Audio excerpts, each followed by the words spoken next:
The Honourable Leader of the Opposition. Mr Speaker, my question is to the Prime Minister.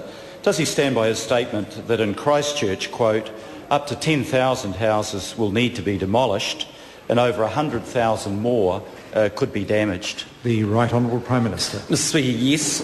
It was a preliminary figure from EQC's geotechnical engineers as a result of their early modelling and their observations.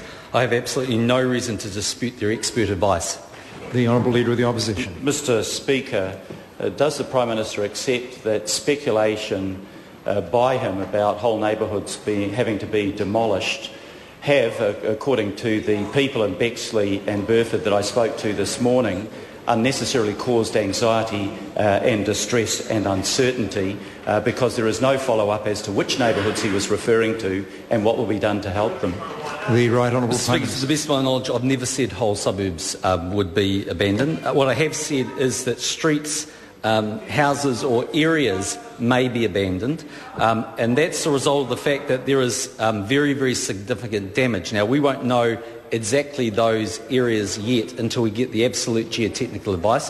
What I can say to those householders in that position is that as soon as we get that advice, we will not only release that advice to them, but we'll share with them the options that are presented to them. The Honourable Leader of the Opposition. Does the Prime Minister accept that it's better not to speculate about those sort of things until those areas can be identified by geotechnical reports and there can be backup support and assurance to the residents who will be so affected? The Right Honourable Prime Minister. Mr Speaker, if I had gone out there and named streets or areas or houses, then I think the Leader of the Opposition would have a point. Without that geotechnical advice, that's not what I've done. The reality is the issue is not ultimately whether 9,000, 10,000 or 11,000 homes are demolished. The issue is which homes will be demolished. It's blatantly obvious to anyone that's been in Christchurch a significant number will be demolished. We know as a result of the first earthquake that 3,500 homes are to be demolished and 8,000 homes in total breached the $100,000 cap. We also know that as a result of this earthquake there's been substantially more damage. Now I think for the government not to give an indication of the likely extent of the damage to both business and consumers is quite frankly treating the people of Canterbury with contempt. We actually need to share with them the level of information that we have and also share with them the options that may be presented to them. The Honourable Leader of the Opposition. Given the huge amount of rebuilding work that will need to be done, what is he doing at the moment to ensure as many local people as possible who are currently unemployed, with 9,000 more being made redundant, can be upskilled to do some of that work and prevent a crisis in shortage of skilled labour? The Right Honourable Prime Minister. Well, firstly, I can't speak for every building contractor that will be involved in the projects, but I know from Fletcher's perspective they're trying to use local contractors. Secondly, the government is attempting to either have the cordon moved or ultimately be in a position where CPIT can get back to business. They train a lot of people in the skills area. I'm sure over the course of the number of years in the future there will be enormous demand for people in the construction sector, and I think those people will find ready work actually in Canterbury. There's very little in the way of a silver lining as a result of this earthquake, but if it provides employment and skills for some young people, I think that's one of them. The Honourable Leader of the Opposition. Is the Prime Minister aware that the building and construction industry in Christchurch is still downscaling, companies going into liquidation, apprenticeship numbers and training numbers being reduced, when there's going to be a huge demand for skilled labour within 6 to 12 months? And what specifically is he doing to address that need? The Right Honourable Prime Minister. Well, Mr Speaker, I hate to go back to the basics of supply and demand, but if we look at what is going to happen to Christchurch over the next number of years, we think in the order of $20 billion is going to be spent there on infrastructure. We know that there will be some workers that will want to relocate from around New Zealand, some companies that will draw on their New Zealand-wide staff. But it's blatantly obvious for anyone to see that as that rebuilding process takes place, there'll be enormous opportunity. I, for one, happen to believe that plenty of people will either apply for courses or will find opportunities. The Honourable Leader of the Opposition. Supplementary question. But doesn't the Prime Minister understand that while there'll be enormous opportunities, if the people that are currently being made redundant and unemployment is projected to rise to 7% in Christchurch over the next couple of months, unless there are specific programs to enable people to acquire those skills, it's not going to help the employment and economic situation in Christchurch if people are coming from around New Zealand and around the world, as he suggested today and yesterday. The Right Honourable Prime Minister. Mr Speaker, it's not what I've said. What I've said is I believe there will be great opportunities for the people that work in Christchurch. I'm advised by the Minister of Tertiary Education. He's looking at the moment of those programs and projects that will be there available to them. I have absolutely no doubt that increasing numbers of young people will find employment in that area. The Honourable Leader of the Question, Opposition. Mr Speaker.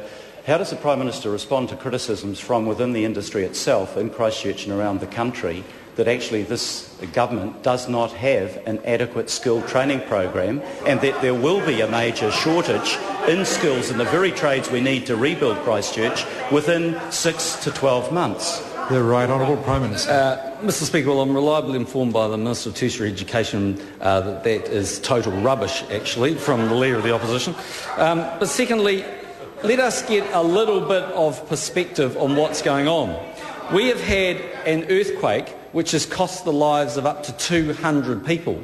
We have had a city that has had utter devastation wreaked upon it, and we're in a situation where 10,000 homes will probably be demolished, 100,000 additional claims are going to likely be made. The city has been without power, water and sewerage, and the government has been doing everything it possibly can in a 2-week period to restore those basic infrastructures.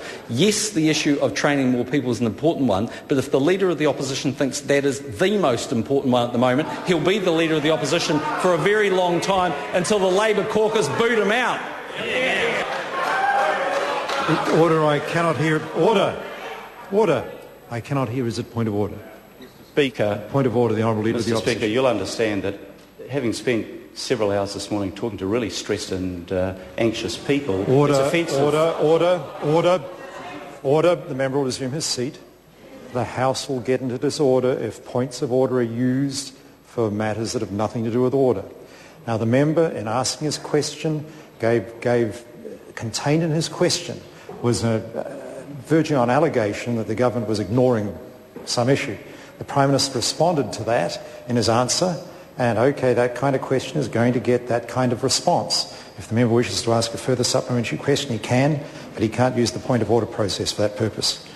Order, Mr. Point Speaker. of order, the Honourable Leader of the Opposition. Mr. Speaker, I think you'll agree that my question was a very straight question. How does the Prime Minister respond to criticism that's been made to me by the building industry that there isn't an adequate program? Order. The member will resume his seat. He is now using the point of order process totally incorrectly. The Prime Minister disputed the allegation in the member's, or the assertion, I should say, the assertion in the member's question. The Prime Minister or the Minister answering is perfectly entitled to dispute a claim in a question. He did that. Now, if the Honourable Leader of the Opposition wishes to ask a further supplementary question, he may certainly do so, but he cannot raise points of order like that. The Honourable Leader of the Opposition. Speaker, further question to the Prime Minister. How does the 1/3 fall in apprenticeships being taken on by the building industry and the continuing collapse of building companies, one today, assist in the rebuilding process that will be necessary on a massive scale in Christchurch? The Right Honourable Prime Minister. Mr Speaker, one thing I think the government can pat itself on the back for is in the last 2 years it has supported a huge amount of the construction sector by the amount of work virtue of the amount of work that it's undertaken. This government has actually supported that sector and therefore ultimately supported the training in that sector. The Honourable Trevor Mallard. I ask the Prime Minister, will water and sewerage be reconnected in streets, which, as he has indicated, will water and sewerage be reconnected in streets, which, as he has indicated, are to be abandoned? The Right Honourable Prime Minister. Mr Speaker, I always find it's going badly when you have to revert to another member on the front bench. Order. But Order. I'm on my feet. Now, the Prime Minister should not push his luck. He knows better than that. Sorry, Mr Speaker. Order. A point of order has been called. The Honourable Trevor Mallard. Deeply offended. I have been approached by people... Order. The member will resume his seat right now, or he will leave the House immediately. Now, the House will come to order. Now, I just say to members, it is not a good look at this time The Prime Minister knew that comment would lead to disorder. It was not wise. Now the House will come to order, and I warn the Shadow Leader of the House, when I get to my feet, he will sit down or he will leave. The Right Honourable Prime Minister. Mr Speaker, I haven't seen what the final recommendations would be, but if an area of land could not be remediated and therefore properties could not be built on them, partly because they would not be insurable, then it would be very unlikely that water and sewage would be connected there. Question number 3, the Honourable John.